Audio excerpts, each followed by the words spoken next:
This video is for those of you who've been wanting to produce music from home, but don't know what kind of gear you need. And I wouldn't necessarily trust those salesmen at the big chain music stores. I used to be one of those guys, and it's kind of their job to sell you more than you actually need. But don't worry, we're gonna get you sorted out. We're gonna give you the basic gear you need so you can get started making music right away.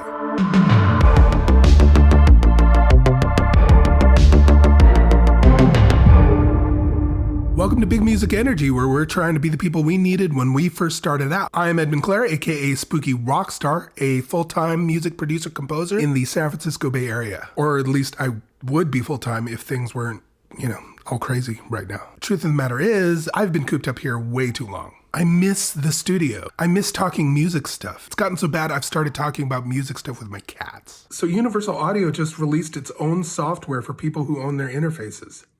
They are not amused. I miss the atmosphere, I miss all the people, I miss helping them make their music, and the gear. I've been getting along just fine with my home setup. I mean, it gets the job done, but at the studio, we have what I think is a perfect blend of utilitarian and esoteric gear. But let's get rid of the myth that you need a bunch of gear to get started making music. The gear helps, but if you're just starting out, the basics are gonna be more than enough. If I had to start over again with nothing and a minimal budget, this is the gear I would get. And as we're going through this list, if you find you already have some of this stuff, bonus.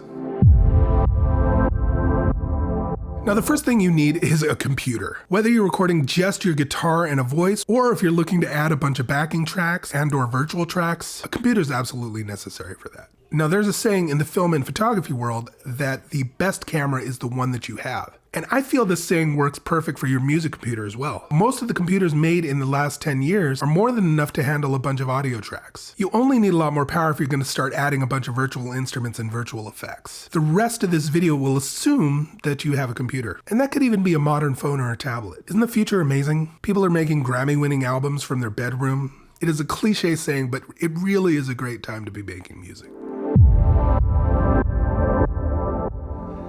Next, you are going to need a DAW. But Ed, what the fuck is a DAW? I'm so glad you asked. DAW stands for Digital Audio Workstation. Really, it's just software to help you make music. Now, if you want to know which is the perfect DAW, I suggest finding the audio forums online and asking which one is the best. And then for the next 2 to 3 years, people will argue telling you which one is the most amazing. If you do not feel like dealing with that dumpster fire, just believe me when I say it really doesn't fucking matter. If you're just starting out, most of the modern DAWs will do more than you need. And since everybody is stuck at home, most of them are offering free trials. GarageBand is free, and Reaper is nearly free. So download a few, try them out, and figure out which one works for you, because the best perfect DAW is the one that's perfect for you. If you find one whose workflow just clicks with your mindset and keeps you creative, learn it, run with it. It really is that simple. There are people who spend more time arguing about which DAW is the best than they do making music. So don't let anyone give you shit for whichever one you use. Just tell them to go fuck right off. All right, so you have your computer, you have your DAW. Remember, tell people to fuck off. Now you need an interface.